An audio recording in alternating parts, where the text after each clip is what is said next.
你们要的终身赛克龙 RA401 终于来了。之前在测无极 CU525 的时候，很多粉丝艾特我，要我测这台看看到底实力如何呢？测完数据出来后呢，还是喜忧参半。也就是说，调教的手法呢还有改善的空间。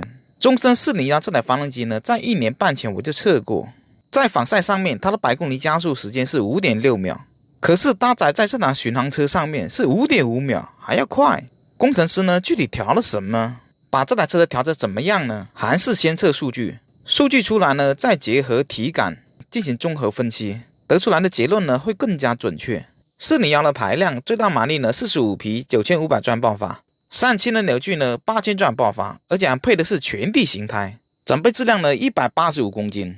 一档表显的极速是57，GPS 的极速也是57，又是一台零误差的表头。3档呢 GPS 109，4档 GPS 123， 5档是139， 6档呢极速是157，GPS 呢也是157，而且是刚刚好段油。这个齿比的设定对发动机的动力利用表现出来的加速极速是最有利于发挥它的性能的。GPS 呢170，如果换算成主流其他厂表头的误差 7%， 那么表现也接近170的。100公里加速呢 5.5 秒。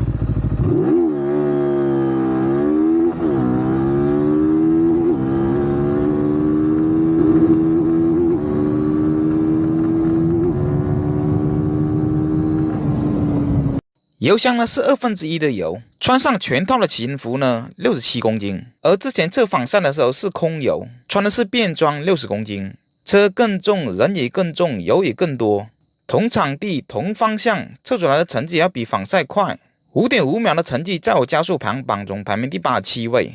从实测的数据上看呢，这台发动机的调教是要比22年5月份我测的RC401要猛的。它这台车把动力调猛了，之前我测过一台RC401，那个还是仿赛的，那台是没有这台那种暴躁了。这台呢，你拧点油门马上冲出去的，收油门又马上降下来，所以这台明显是从6500转之前，它的提前角还有喷油量会更加多了，明显要比之前那台RC401要暴躁一点了。震动也是，待会我测一下震动，但是能感觉到震动明显要比之前那台要大一点，特别是中低转速，7000转以上的高转速呢，震动差别不是很大，但是7000转以内的震动呢，要比之前那台要大一点，所以说它是不同调教的。它在4线转有个共振带，高转速的震动比低转速的震动控制要好，而且这台发动机中高转速比较活跃，厂家为了迎合复古巡航的设定，所以它把中低转速的动力调猛了，所以中低转速的震动要比去年我测的RC401要大一些。接着我们来听一下发动机的运行声音。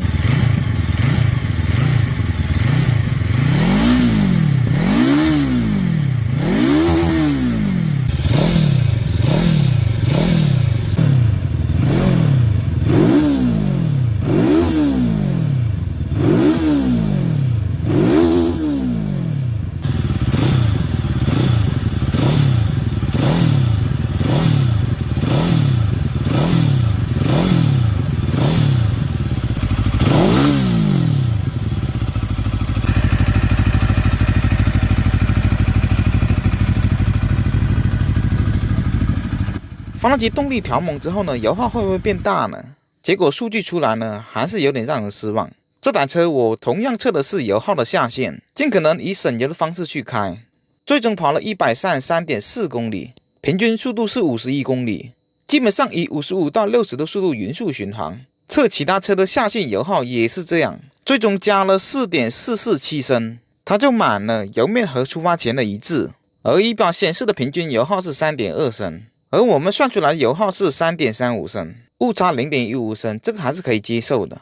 这个下限油耗都要比主流热门的500或者是450复古巡航来的油耗要高。上期我就测了赛格龙 R1560， 它的油耗呢也要比竞品要高一些，很大一部分原因就是因为齿比。55到60的巡航呢，它的转速就达到了3200到3300。6档 GPS 157，和无极 CU525 的4档齿比差不多。而无极 CU525 的极速在5档，6档完全是超速档，省油用的。RA401 油耗高下不来，第二个原因呢，就是为了迎合复古巡航的设定，它把前段的动力调猛了。中低转速的提前角提前了，喷油量也增多了，动力来了，油耗也变高了，加之呢齿比又比较密，所以巡航的速度下转速一直下不来。所以这台车该怎么调呢？把5500转的动力放缓，